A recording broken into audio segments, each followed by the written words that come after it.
I think Dallas has come in. Hey guys. Hey, Dallas. How's it going? Thanks for joining. Believe it or not, I just got Eric on here from China. I found him on YouTube. Oh, awesome.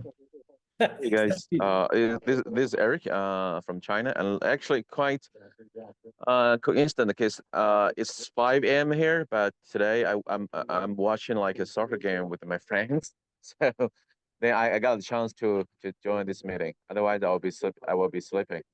Yeah. I was gonna say it's pretty early over there, so Yeah.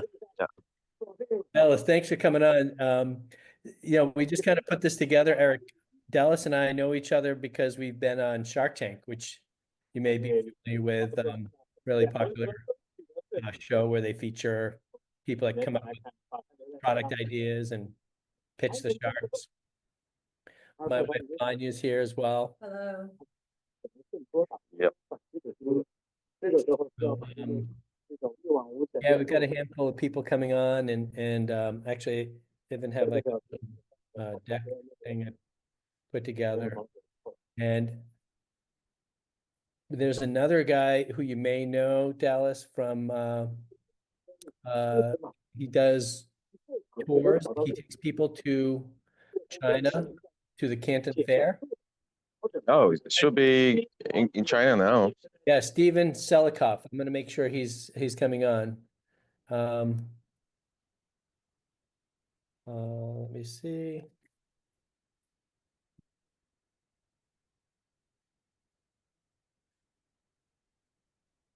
I just sent it to him again in case. So Eric, are you in mainland China now? Yeah, yeah, I'm in Shenzhen, China. Okay, cool. And we've got this Eric so far. A few more people should be coming on.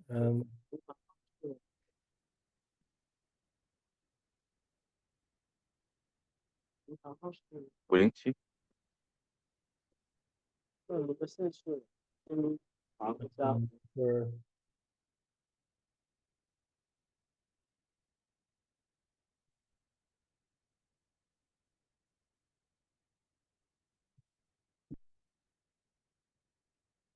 we're calling this like the Global Founders Forum.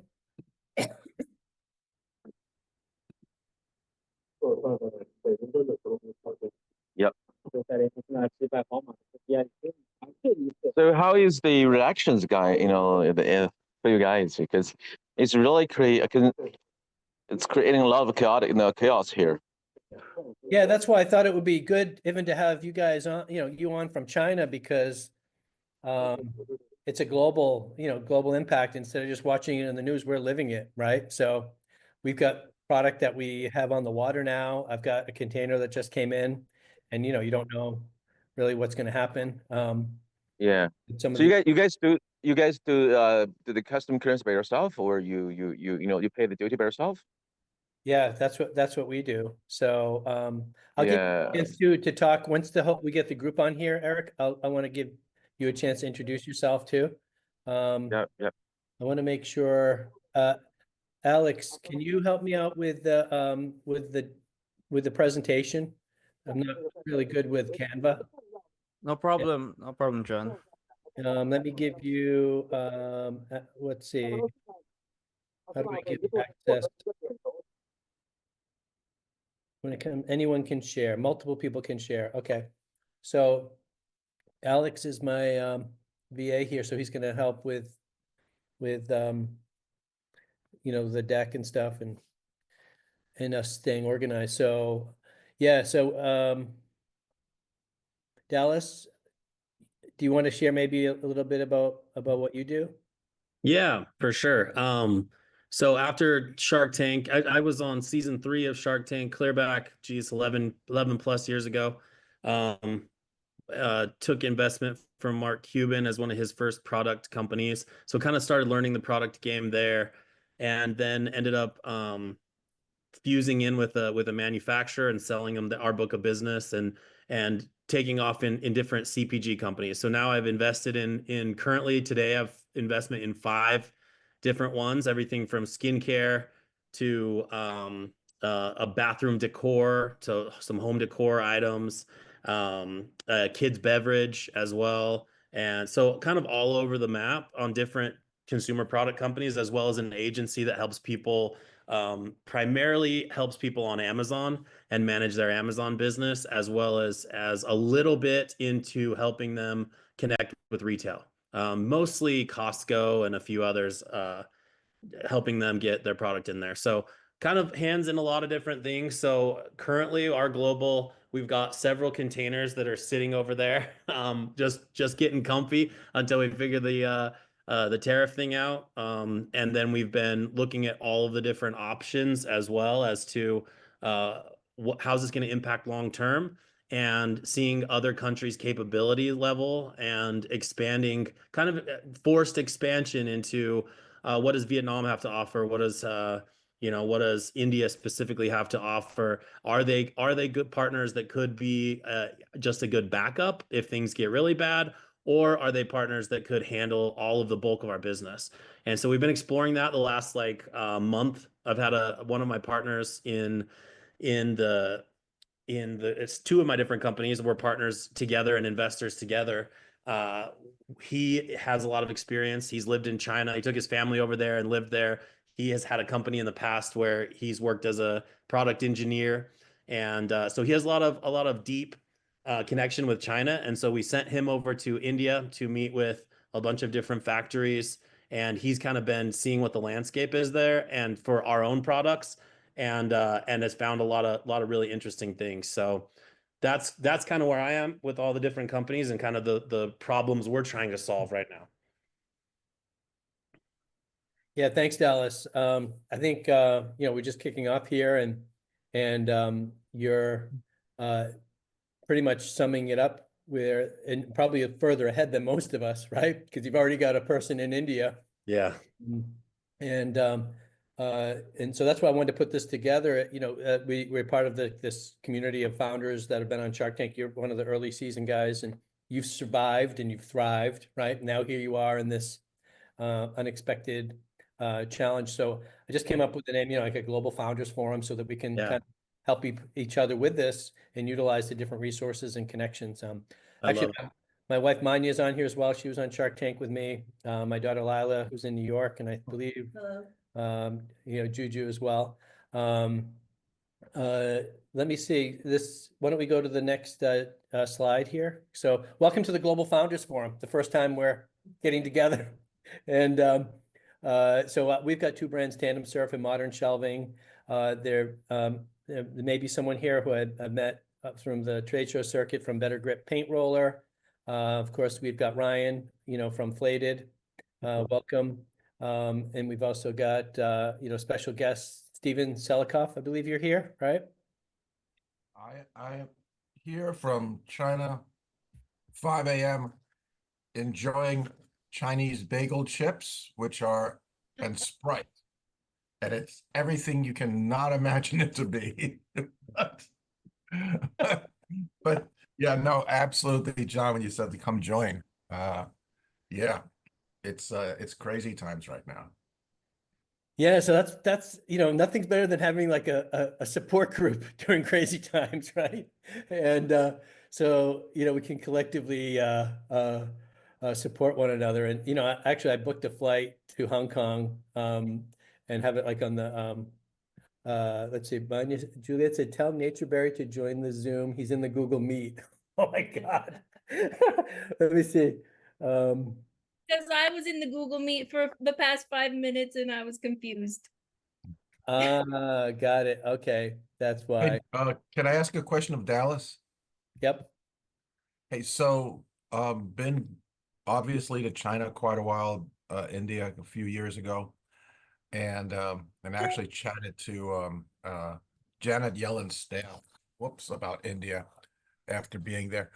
How are you dealing with the power problem? I visited quite a bunch of factories in Moradabad, and they couldn't keep the electricity on for 4 or 5 days in a row. It would suddenly be off. And I know that her staff was talking about big Foxconn factory, but they seemed unaware about the fact that Foxconn sent out people first to build electrical power plants before they even started pouring concrete. Yeah. So That was for my people's products, we needed we couldn't do the downtimes. Yeah, there was some of the smaller factories, even some of the larger ones seem to have some issues in there. The ones that we gravitated towards, and we kind of learned that the first little bit after being there. And the ones we started to gravitate towards were factories that were doing things for like Williams Sonoma. They were, all the furniture for Williams Sonoma. Some of these bigger ones that had a track record for quite some time, and they still had capability, and they weren't full, and that they were hungry for business. And so we tried to single out those ones that seemed to not have as many of the issues, or they had solved those issues, and that they already had large clients from the US that they were shipping.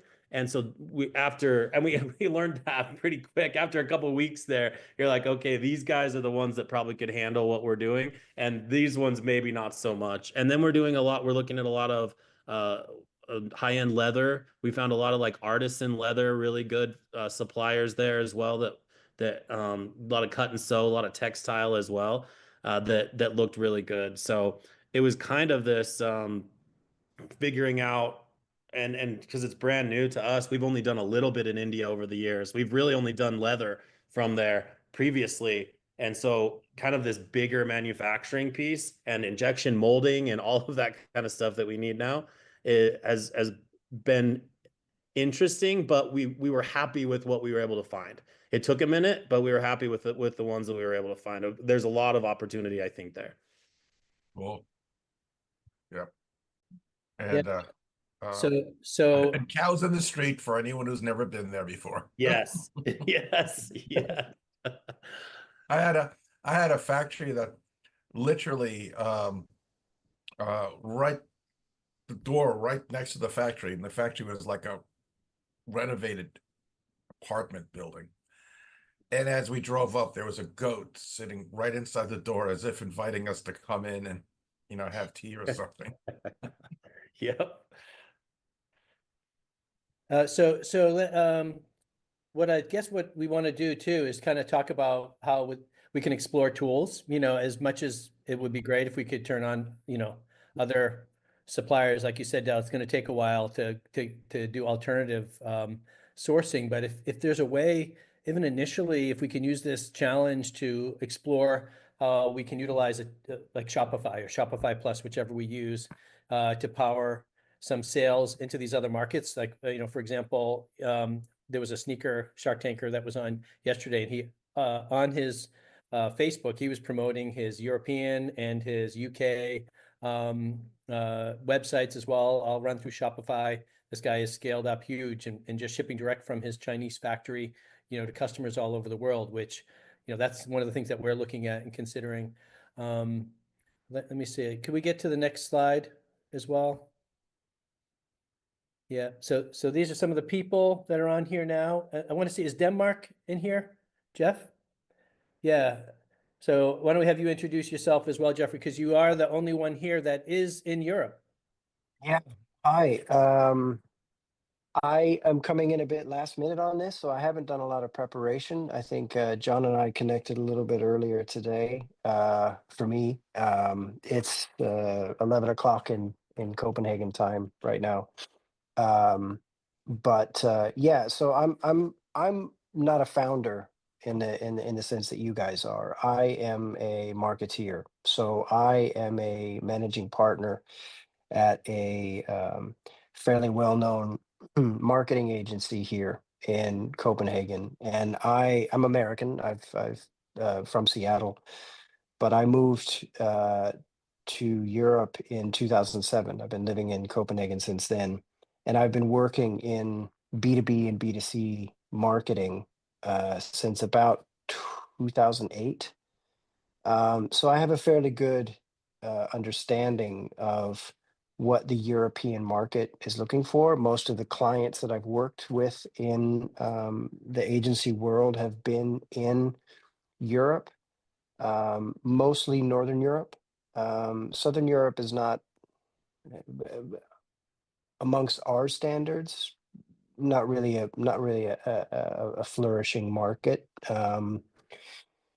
There are obviously geographical things that might be a little bit more advantageous with something like Spain and the kind of tandem surf stuff. But as far as like economy wise, it's kind of Germany, Netherlands, and Scandinavia, somewhat France, that kind of are on par with the economic scale of the US.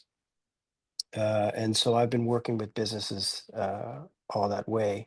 I think John and I connected because I've been watching for 17 years now the various ups and downs of the U.S. Economy and all of these different things through the financial crisis and through COVID, and this is the worst I've ever seen it. And I have seen what this last 2 months has done to the small to medium-sized business market in the US. And I just kind of took, this was the kind of clarion call for me to say, okay, guys, there's a massive market here in Europe. It's different, but it's bigger. It takes a little bit of, massaging, but you've got to think outside the borders of the US because there's more out there. And so I just offered up my expertise. So I'm here to kind of provide some guidance and insights. It's not going to be very, it's not guided because I've had about 3 hours of prep, but I can answer any questions you have.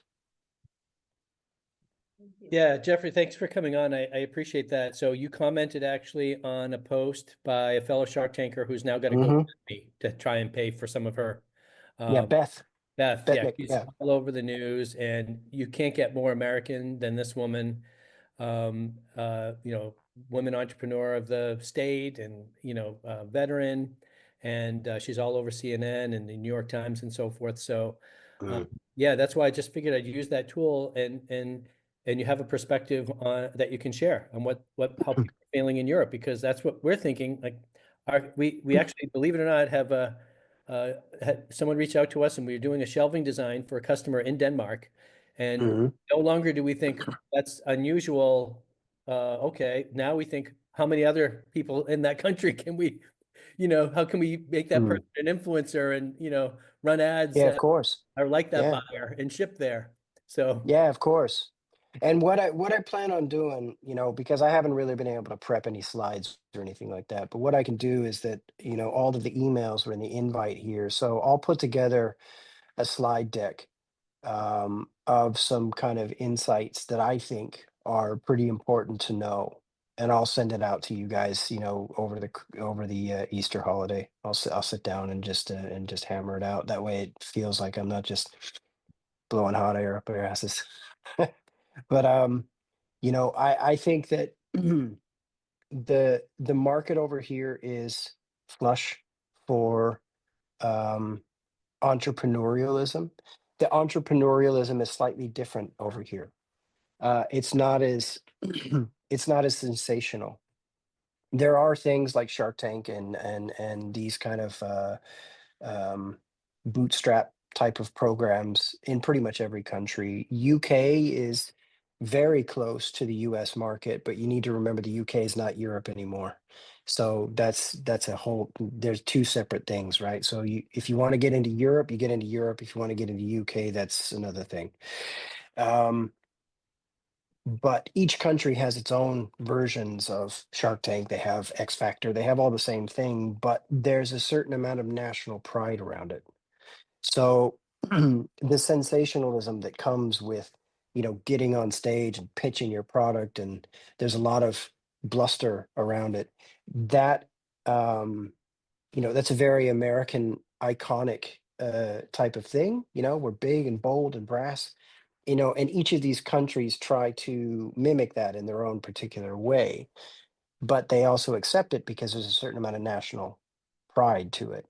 Whereas if you try to market that way in English over here, it's immediately seen as American, and unfortunately, in the last couple of months, the American brand is not in a great place.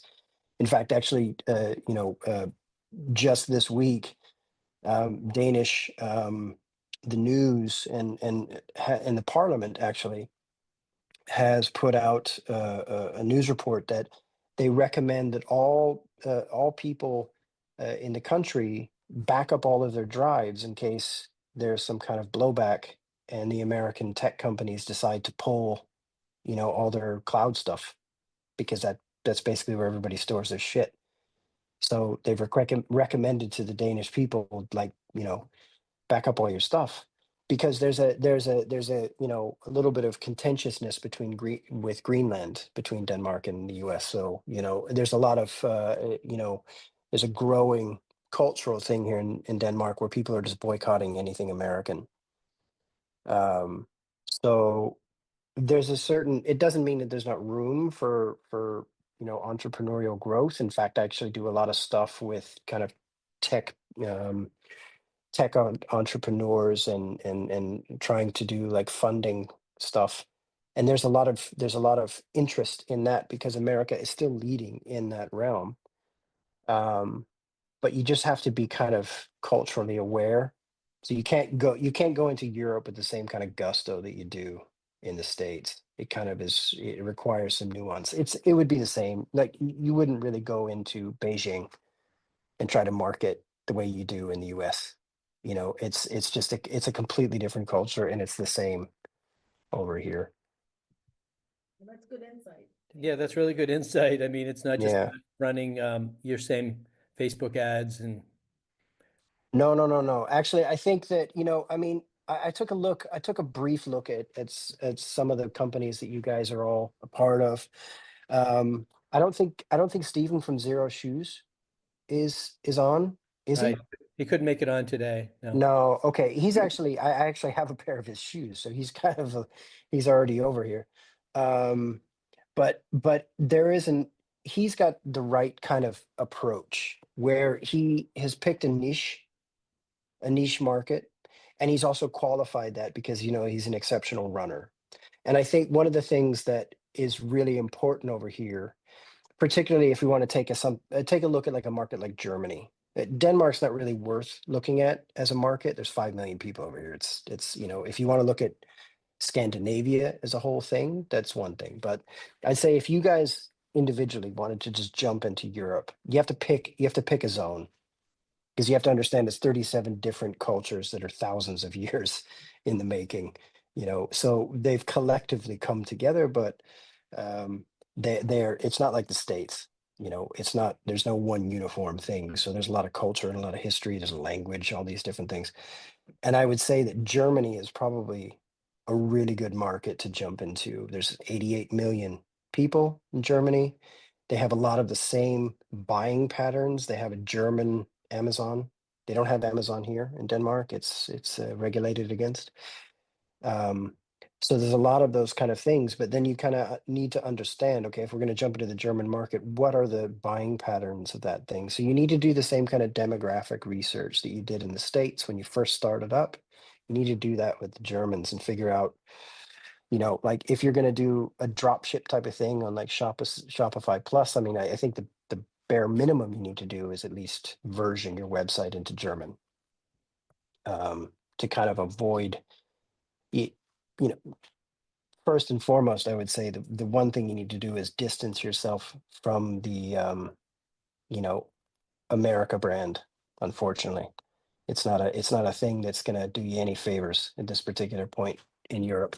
um there's a lot of ups and downs. I think, having been over here for so many years, I think that the general consensus is that it's trickles down from the tops. Obviously, people can distance themselves between politics and people, uh, but it is turning into this kind of situation that the kind of general consensus is that Americans are not really trustworthy, and that trickles down into products as well. So it's best to kind of keep that like international brand. So then you kind of, you have an English website where you sell your stuff. You have a German website or French or an Italian or whatever, you're Chinese, wherever you're going. But then really understand exactly what it is, in those demographic patterns that can kind of help you jump into those markets. Because it's not quite as easy as just, okay, I've picked Germany, go into your Facebook marketplace, target everybody in this particular thing, and then just hammer out the same kind of stuff you do over here. There's nuances to the way people buy and sell. In Germany in particular is all about quality. One of the things that I wrote down just as I was noting some tidbits of information, and I apologize if I'm just rambling tons of stuff at you right away. I had 3 hours of just is that the thing is, by and large, at least in Northern Europe and in Germany, Holland, they're quite they pride themselves in quality. So I think that in the 15 years of stuff that I've been doing with copywriting and marketing and all that stuff, I usually leans in on this whole idea of authenticity, quality, um, trustworthy, handcrafted, all of these kind of things. There is a market for the kind of Temu, Shein, Chinese made stuff, but it's the kind of throwaway weekend stuff. It's the stuff you're like, I need an outfit for whatever, or I need to get this kind of blow up doll for a party. Blah, it's stuff that you don't care about. You just throw a little bit of money at it. It's price point stuff. And where we're at right now over here is that if you come in contact with a brand where it's American, the brand is American, but the product is made in China, they will just go search a Chinese website to get the cheaper product. There's no point. They're smart enough over here to realize that drop shipping and that whole entire huge market of like Instagram products that has kind of really flourished from the American market is kind of a product of the American market. There's not really, unless you've really done stuff like what Beth did, where you're kind of sourcing a lot of materials and you've got a whole supply chain and it comes from China, it comes from this and da da da. But it's a craft thing there. It's not just it's not drop shipping. It's not like finding, stuff on this product that's made here and then just having it hand delivered directly to wherever in the world. I think people will over here smart enough, particularly in Germany, where they're all about quality. They won't really you won't really make any inroads there. So what you need to do is kind of find your like Zero Shoes did, find your niche. I don't know if any of you guys know about Zero Shoes, but basically they're these kind of flat foot shoes. So they have a wide toe box. They're all about kind of natural foot shapes. They're running, flat foot running like you're supposed to. There's a whole, community that is around this. It's maybe a little bit hippie. It's very niche. And then also Steven is a runner. Quite a. I think he's got several trophies in that. So he's found his niche and he's found his qualification, which is exactly why the shoes that I bought, they come from a German distributor, because the Germans are like, yep, it's qualified. You got to think Mercedes, BMW, Germans aren't going to have any of it if it's not qualified. So you bring up a good point. You got them from a distributor. Does that mean that they have gone the route of working with a distributor in Germany? Well, that's the kind of two different routes you need to take. Obviously, if you're doing stuff on Shopify and you can just kind of ship direct from China, that's one road. And I think that that's the easiest way in, because there's not a lot of regulations that you need to deal with in order to do that. That's still technically shipping to a European person, but all of the billing and everything is just funneled into an American company.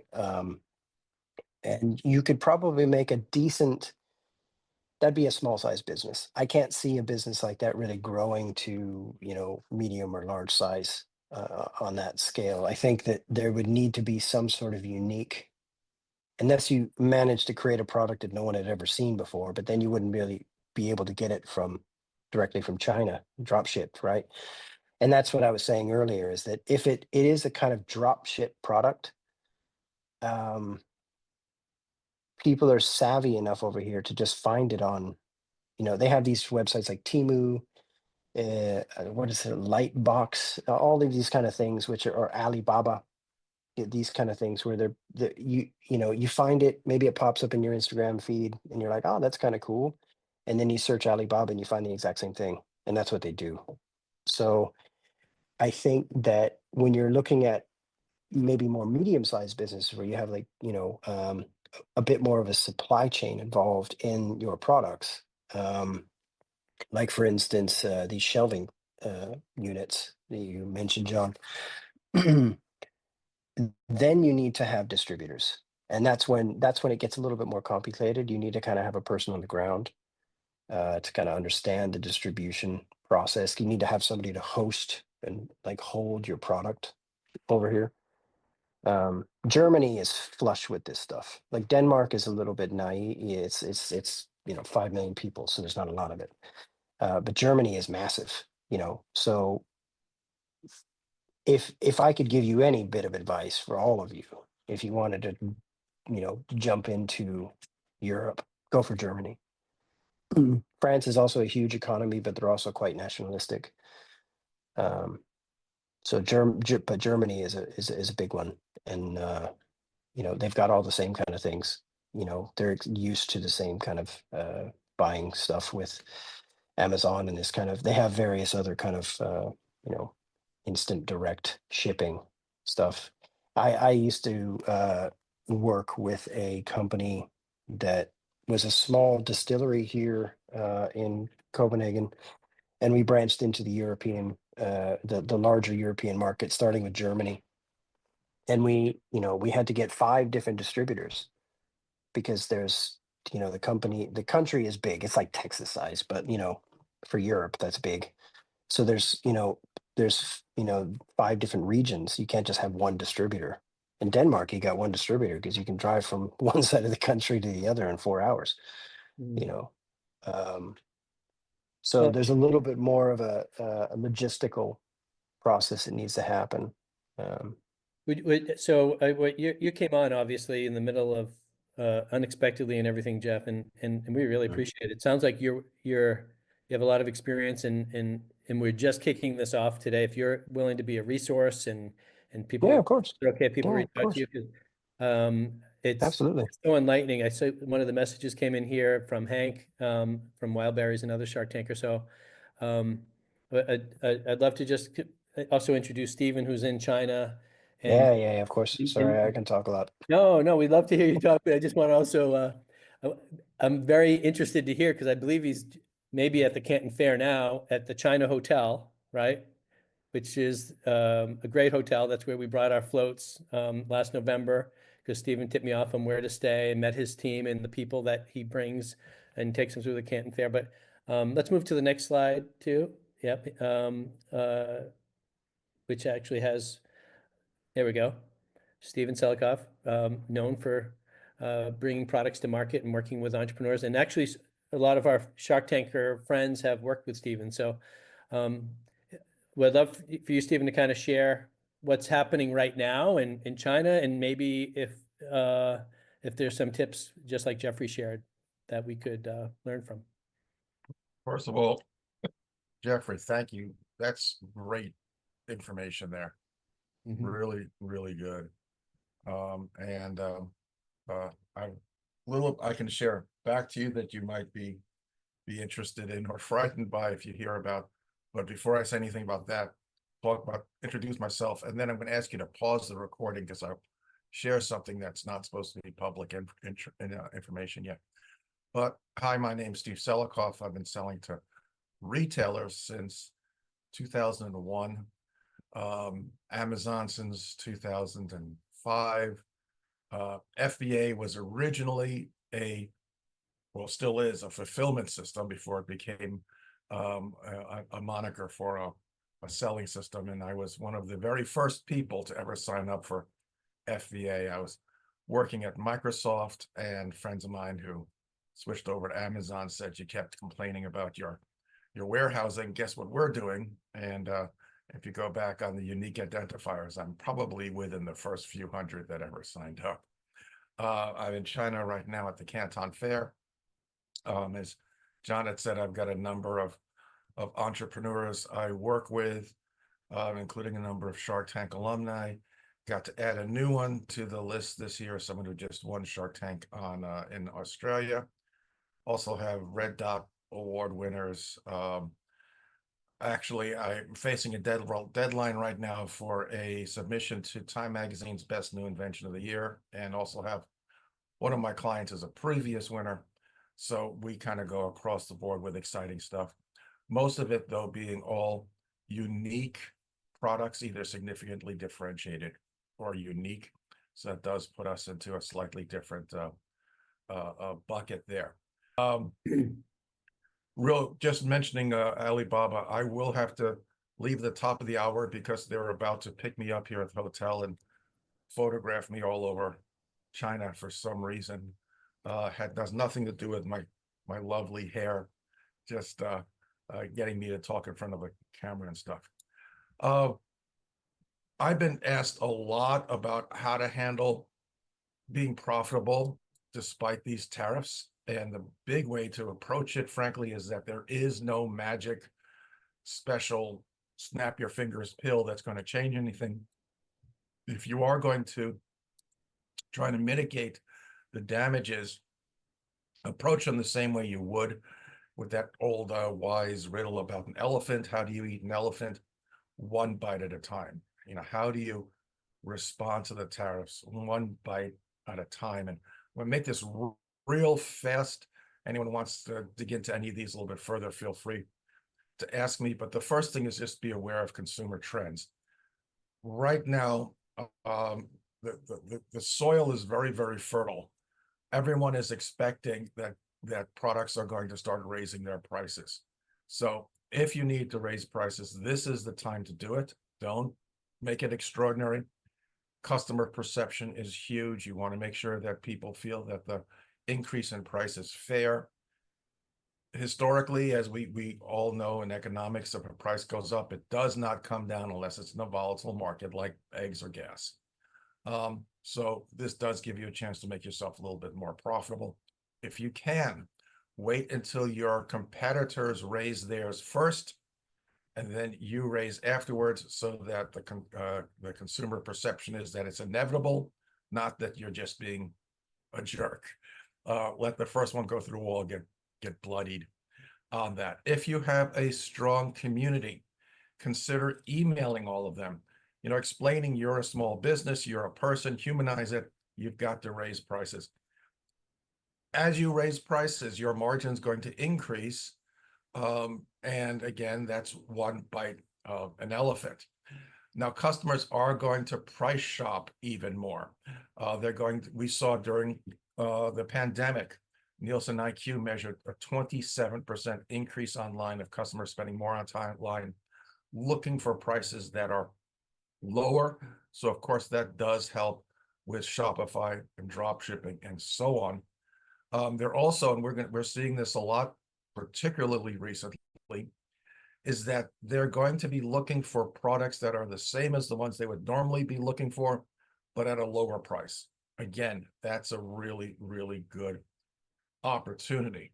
And if you're selling in stores, be aware that rightly or wrongly, there is the perception if their customers look online, they'll find prices that are less. Of course, contact your suppliers, ask them to lower costs. Every supplier that I'm talking to here at the Canton Fair, all are panicking over the tariffs. They know that they're losing vendors. They're willing to work with you. They're willing to lower costs.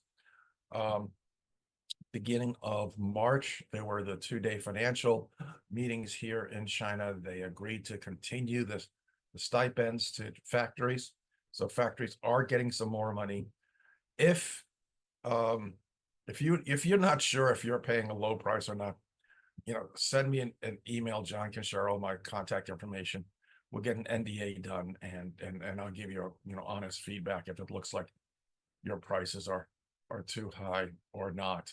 And that includes if you're working with some of the people in the Amazon, excuse me, in the Shark Tank community who might be saying, oh, I'm going to take care of your production and so on.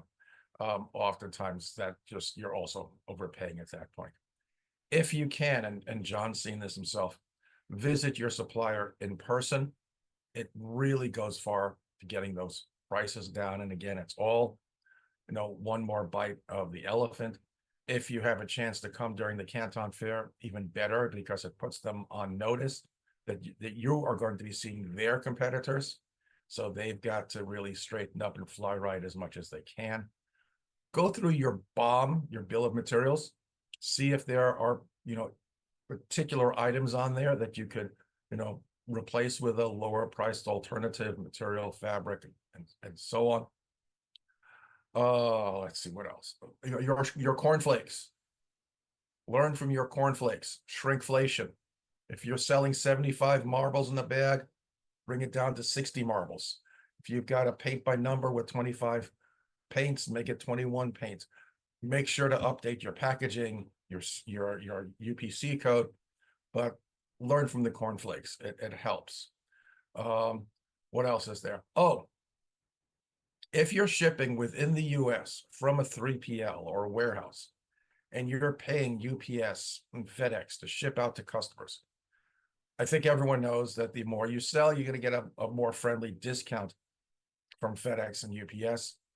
But talk to the owner or the manager of your 3PL.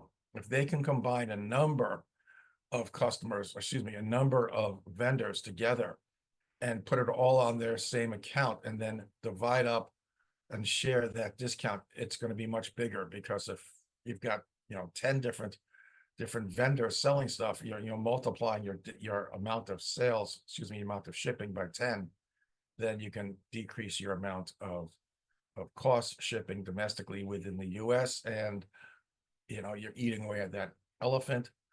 Who had mentioned, I think it was Dallas had mentioned your plastic injection. And if you're doing plastic injection, first of all, if there's anything you can do and move it to the US, absolutely do that. It's still going to cost you on your materials and so on, but do that. It helps, definitely helps.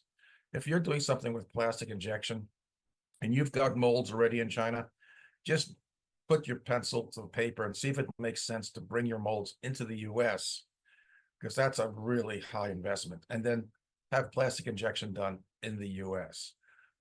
There are a lot of plastic injection facilities in the US, and what they don't tell you is most of them over the last 15 years have been doing their molds in China, bringing them into the US and claiming that they made the molds in the US and charging you 6, 8, 10 times that amount. If you can bring your own molds in, that might be a good opportunity. What else? Oh, this is trending a lot over the last couple of weeks. Be very, very careful with it. Doctrine of first sale. So, doctrine of first sale in this case refers to the components that go into your product. If you've got a sewing kit and my voice, is going on me this morning. If you've got a sewing kit and you sell a box that has needles and threads and dress patterns and zippers and buttons and so on, you can actually declare the price of those buttons that the compiler of your kit or your supplier, what were the prices they paid for the buttons and the zippers and so on, because they're just thrown in there. It's basically a bundle. You can do that. You can save money.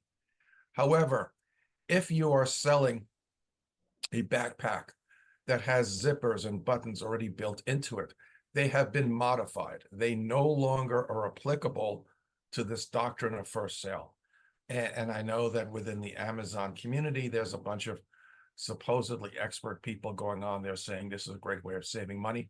Please be cautious. If you have the slightest question, either one, talk to an attorney, or two, again, pick up the phone and call Customs and Border Protection. They do answer the phone. They are very happy to talk with you. They will tell you, yeah, this works, this does not work. Under the last Trump administration, because if you falsify this, it is considered devaluation, undervaluation.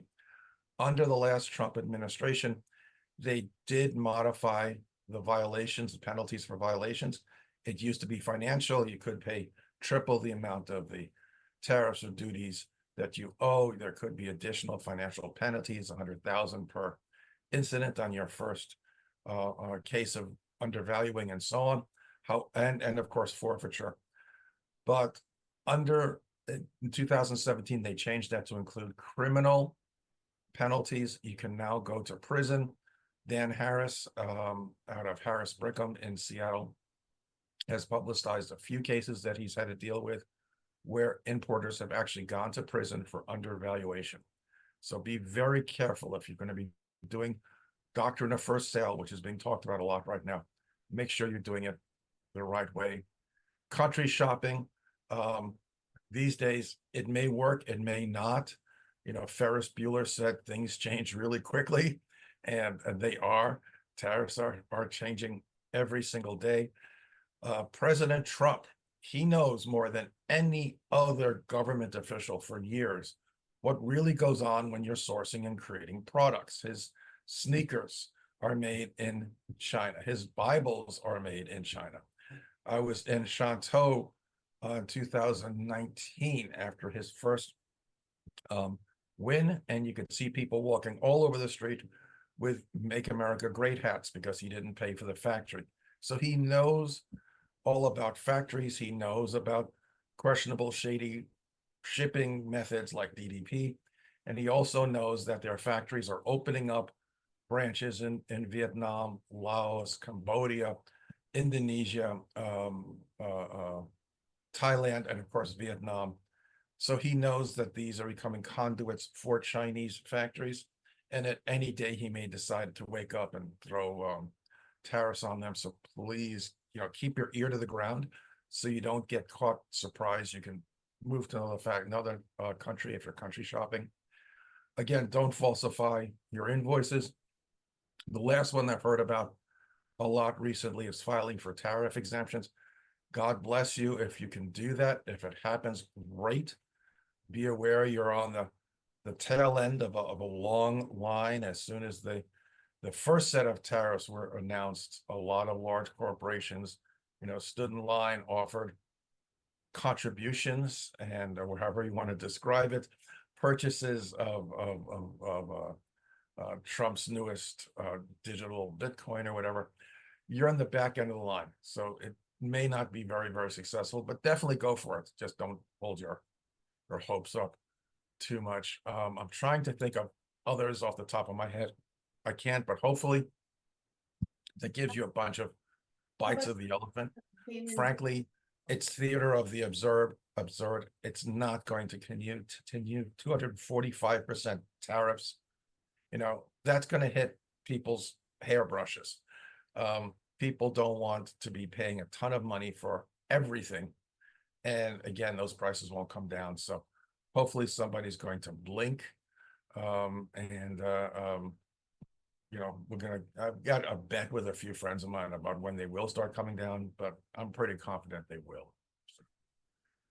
And I did that all with one breath, and that's because I'm originally from New York. Thank you so much, Stephen, for sharing that. That was quite the depth of information. Yeah, I mean, I think we're fortunate to have such a diverse from Europe to China, and we even have I think a logistics guy on here too. I'm not sure if he's still on. Eric. Yes, I see Eric on there. Yes. Yeah. Stephen, you said you have to go as well. Is there anyone that has any other questions for Stephen before he's got to go?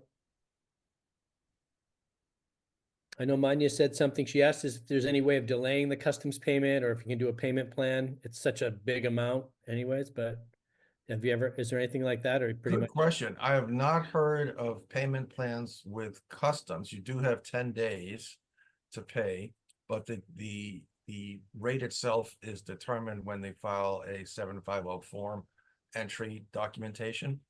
However, your shipper may do the payment and allow you to stretch out payments on there.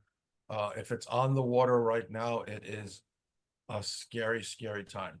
If you're not on the water yet, try to wait. If you are not on the water yet and you don't have to ship a full container or 2 containers or 4 containers, try to hold some of it back in your supplier's warehouse. They're all being requested of that right now, so reach out to them soon. But it is a case where a lot of people feel being patient is going to pay off. And if it's on the water, prayer. Yeah, speaking of prayers, and I have a couple of people from my team here that are in the Philippines. We've been able to, utilize global talent. And some of the feedback I heard is that there are some people that are utilizing, in fact, basically going through the Philippines and doing some of the stuff. Is that from what you're saying, you have to tread very carefully with moving product to another country, be it Vietnam or even the Philippines, and maybe in our case, like we would Yeah. coat and Well, there's 2 aspects to that. First of all, and I know Dallas is dealing with this right now, you can't just suddenly flip a switch. It takes a lot. It takes study, it takes, wise choices, it takes ramping up everything. And I don't know if I could still see you on this list here or not, but God bless you for doing that, man, because it's not easy. So you do make very smart decisions when you do that. As far as trying to do it and get away with, there are factories I know that basically have all sharing the same warehouse with the same address. Customs and Border Protection picks up on that pretty quickly. They have really deep knowledge way beyond what most people expect them to have. And you can just Google examples of people who have been caught saying things are made in one country and not in another. A lot of it's because their public court cases have been publicized either as warnings or examples. So just be cautious with that. But if you're going to do it and you put all that thought and energy into it, do it once. And you can't be divorced, remarried, divorced, remarried, divorced, remarried. It's not that simple to do. Jeffrey, you wanted to ask? I just wanted to chime in on that because I actually recently have a bit of learnings on this particular question. Is that if you have your stuff manufactured in China, and then you decide to go through Vietnam or Philippines or whatnot, by law, and Stephen, you probably know a little bit more about this than me. By law, you have to actually change some sort of the product when it lands in that new country. So you have to have some sort of intermediate system set up over there to kind of at least change some aspect, and I don't know to what degree. And then you can then distribute it from that new country, which might have lower tariffs or whatnot. But it becomes it's under like high scrutiny. And then all of a sudden, if they decide that you're trying to do some sort of, if you're trying to bypass tariffs, then I think you might have mentioned this, it can triple the tariff fee. There's actually more information. They mentioned this actually in the at the top of this meeting when John introduced it. Beth, one of the other that was interviewed on the Daily. If you listen to that, they actually go into a pretty good rundown of exactly what happens if you try to pull that off. So it's a very high risk, very low reward, I'd say, type of deal. Yeah. Stephen, you might have a Bethany, little bit more information than that. Bethany, Shark Tank winner with the Oh, Chub Bethany, Rub. yes. Yeah. Yeah. No, different person. Yeah, Beth with the Beth is New York Times. Yep, New York Times. Yep. Yeah. Bethany, who did the Chub Rub, her Oh. ex-boyfriend was a former chief of police for Customs Border Protection and in charge of enforcement as well. So, gosh, the reunion, I spent probably 2 hours on a couch with him talking and hearing horror stories like you wouldn't believe. They know a lot. There's a lot that's not published, but I will tell you one thing that he said, which blew me away. I've always been told, and Eric may be surprised to hear this. I've been told for years that inspection or examinations are random, around 3%. But since 2009 or something like that, there has never been a random inspection since then. It's all built through algorithms of tracking who it is that's importing, who's the IOR, who's the shipping company, what's the shipping method. Even if you've ever had a DUI, if you're importing and you had a DUI on your record, that goes all into this incredible algorithm that Customs Border Protection's doing. They brought the head of customs into Congress a few years back and asked them, how can you say we're safe if you're not examining 100% of products coming into the United States? And his statement was, we are examining 100% of the products that have to be examined. And that blew me away when her ex was telling me about that. It's insane. Yeah. So yeah, I think if anyone's on this call, we're definitely and I think even Beth said that, like she had come up with some ideas, and you just don't want to skirt the law during this time with all the visibility and everything.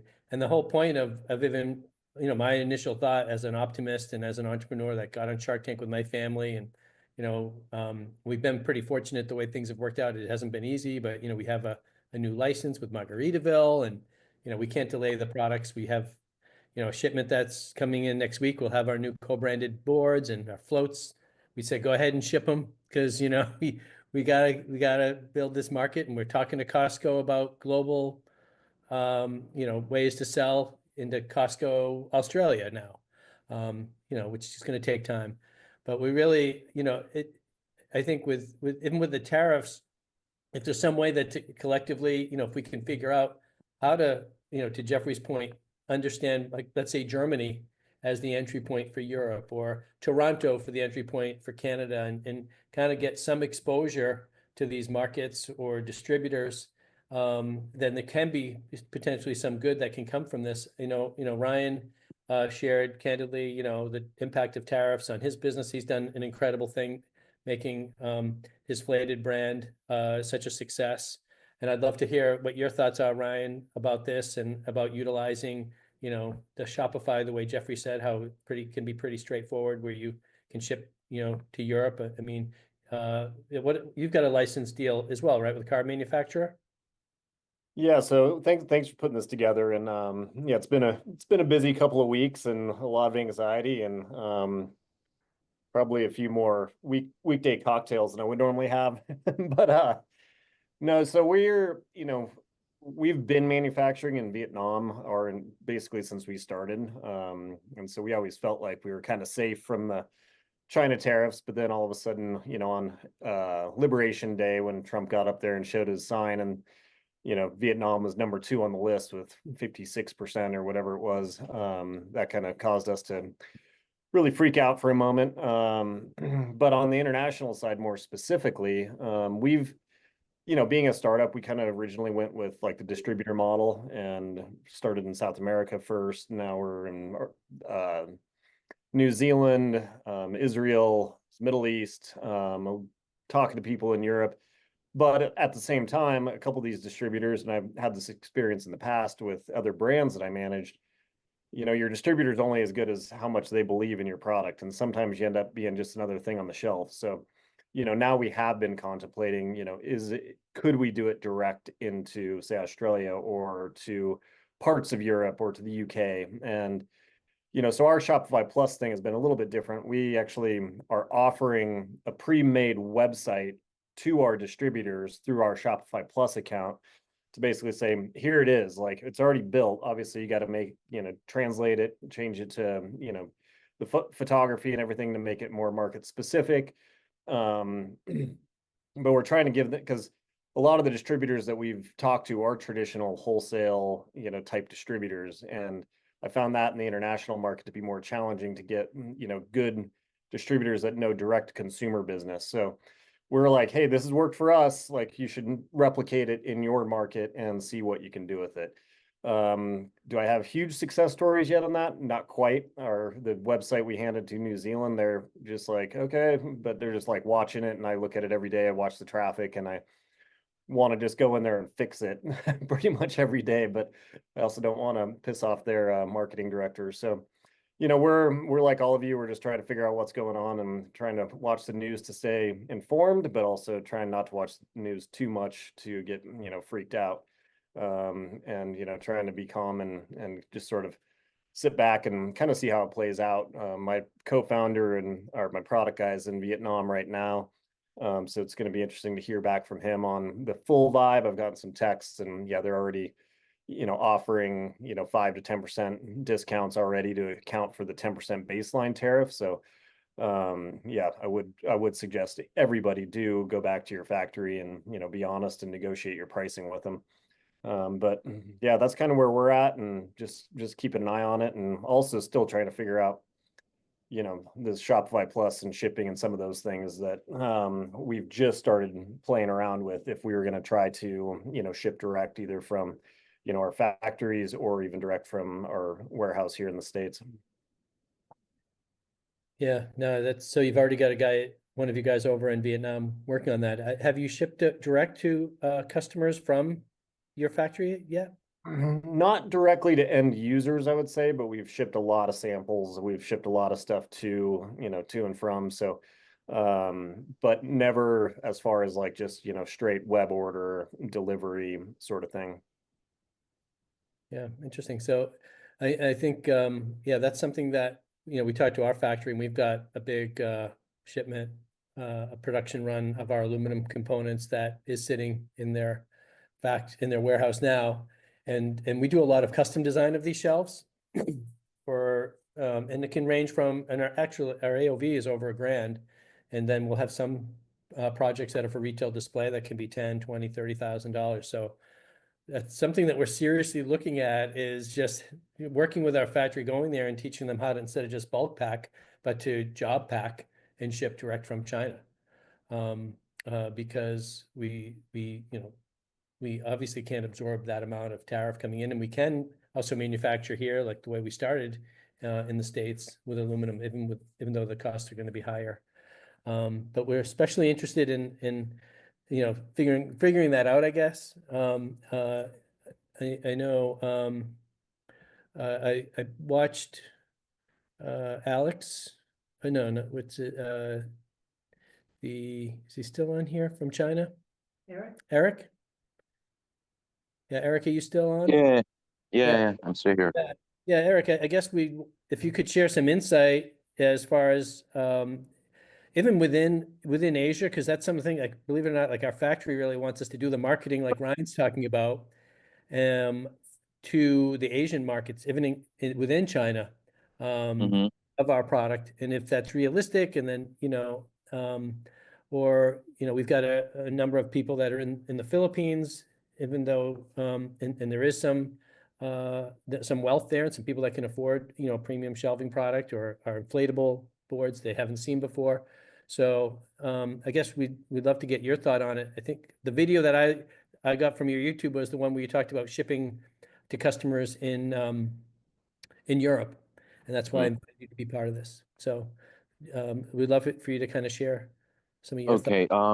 So anyway, so how do I start? So okay. So my name is Eric. My Chinese name is Yang Xiang. So as I put it in the Zoom. So basically, what I've been doing is helping the Chinese company. So most of my customers are Chinese companies. They are selling on Amazon and Shopify, and some of them are, you know, very traditional model, like B2B business. And we are also in the same model like you guys, you know, being quite anxious, and things are a bit, you know, chaos here. And so from what we have seen here is a lot of companies, well, like especially Amazon sellers, are holding their shipments because most of the Chinese sellers are doing the DDP model. And we have seen the price going up around like So the first tariff, the first round tariff, and then it's go up. It went up about like 2 to 3 RMB higher. So that is around 2 to 3 RMB. How much now? About 0.3 US dollars, something like that. And then second round is another 4 to 5 RMB up. So that it will be about half dollars up. So there's like sea free DDP or air free DDP. So this is the price increase. But there are still quite some sellers continue to do the shipping, especially for those who have a higher margin, and also small sellers.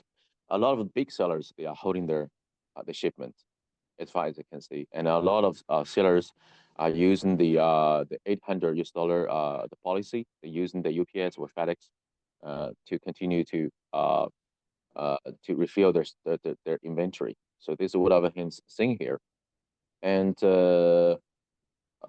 but for the US market accounts for about less than 30% of our business. So we have been shipping to countries like European Unions and the UK, Australia, New Zealand. So this is what I have seen in terms of drop shipping or DTC model.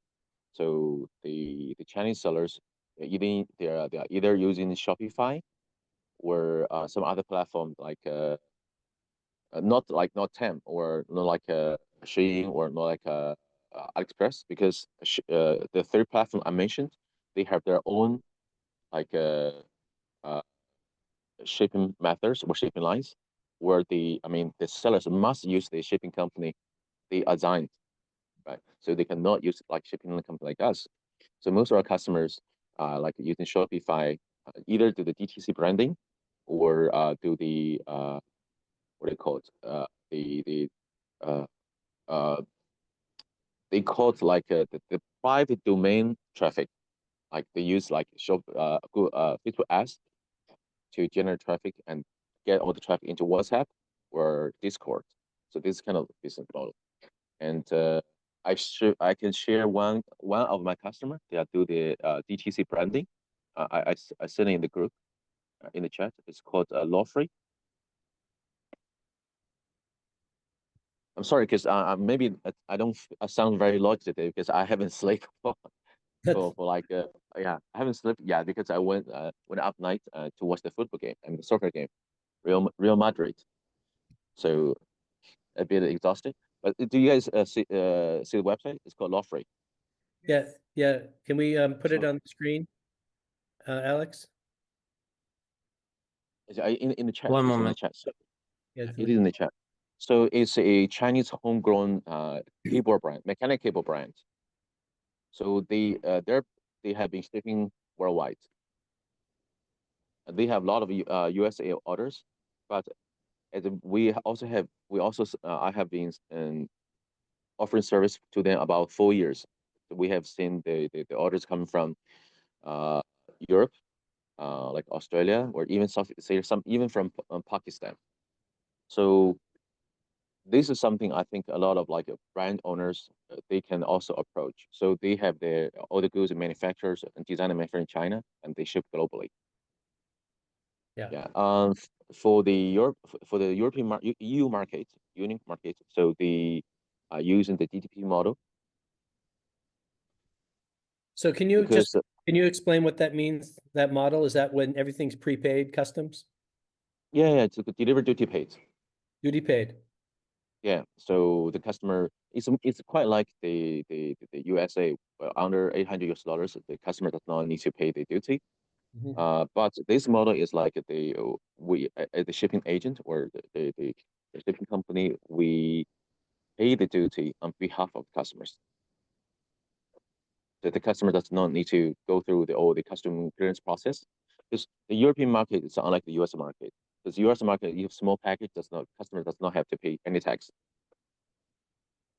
So this model is like customer pay the shipping fee and they don't do anything, just receive the package. So it's more like we use the air freight, the cargo plane, fly to Belgium or sometimes to Germany, and then pass the custom with kind of a bulky customer clearance methods under the name of the end user, and then our counterparts pay all the duty and VAT in Europe, and then it's go to a local warehouse, and then will be picked up by either UPS or FedEx or DPD in Europe, and then delivered to the customers.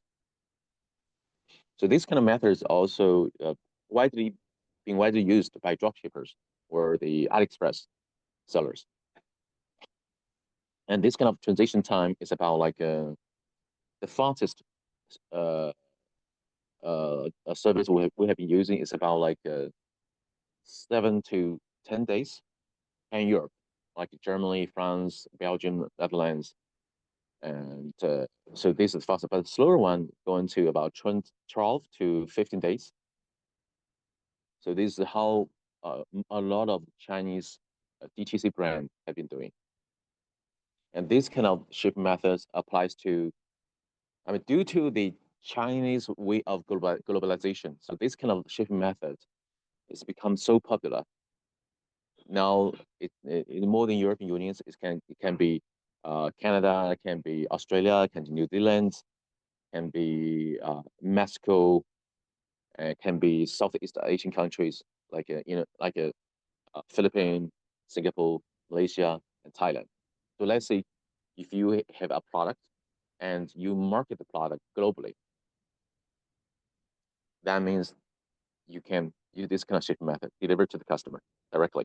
For example, you have your shelf, you have a customer from Singapore, and then you can ship all the goods from the Chinese warehouse to the customers, or ship to the Australian customers.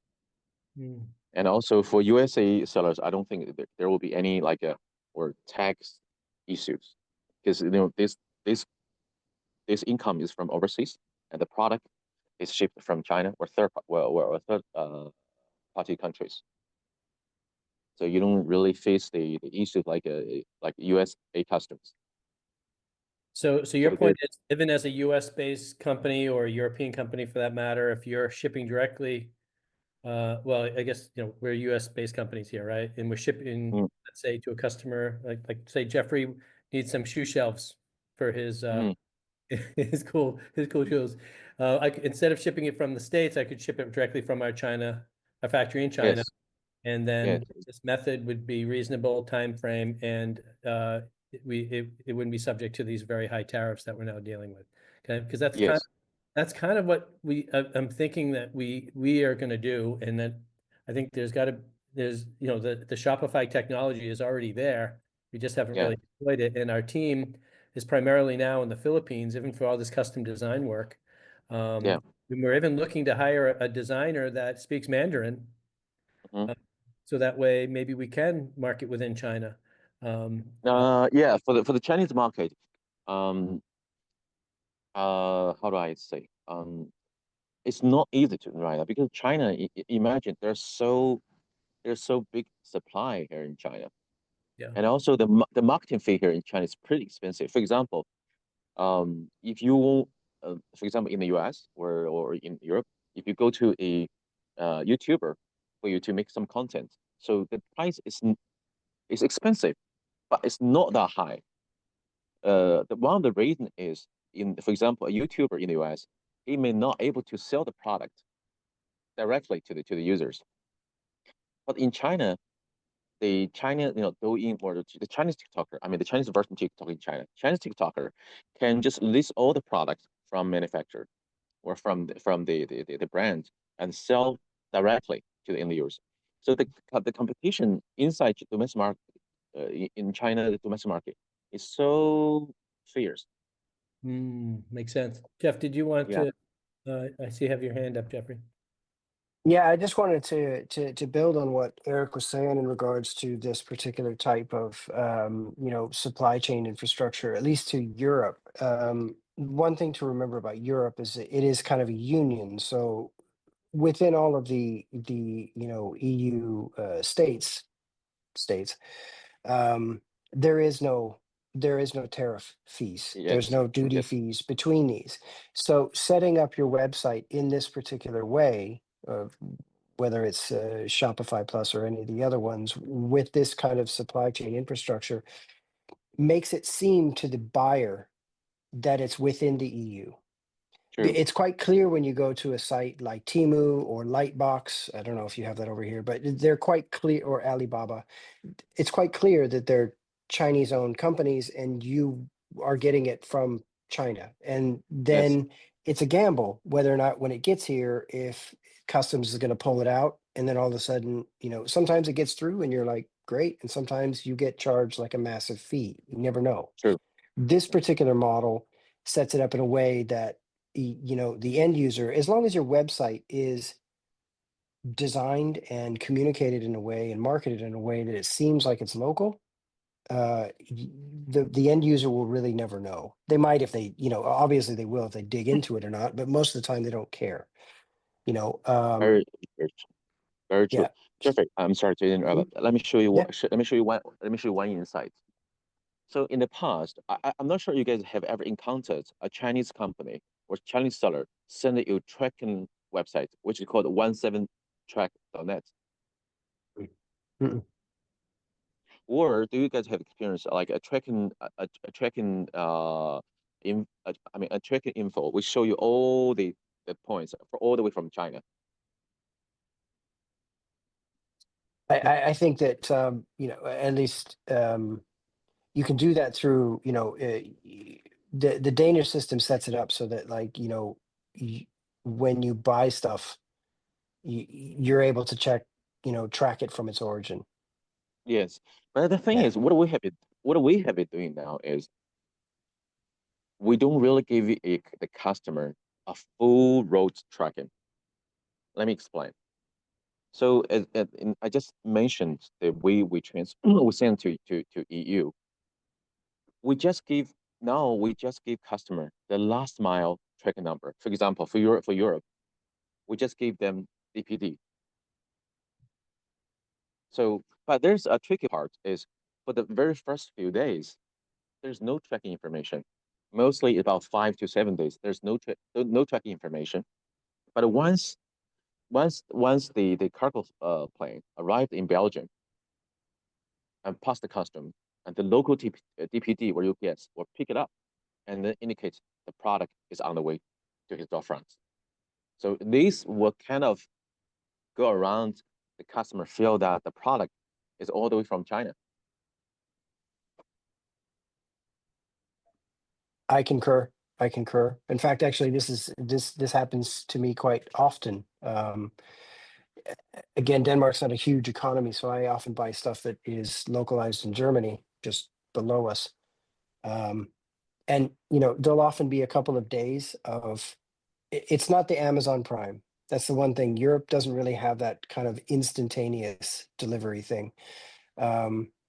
So I'll buy something, new skateboard or whatever, and it's a couple of days, then I'll get a confirmation of, like, okay, the package is being it's being pre-packaged, which I obviously know because I have insights in this. It's coming from China, and then it's going to land in Europe, and when it lands in Europe, then I get okay, here's your tracking number with DHL or UPS or whatever.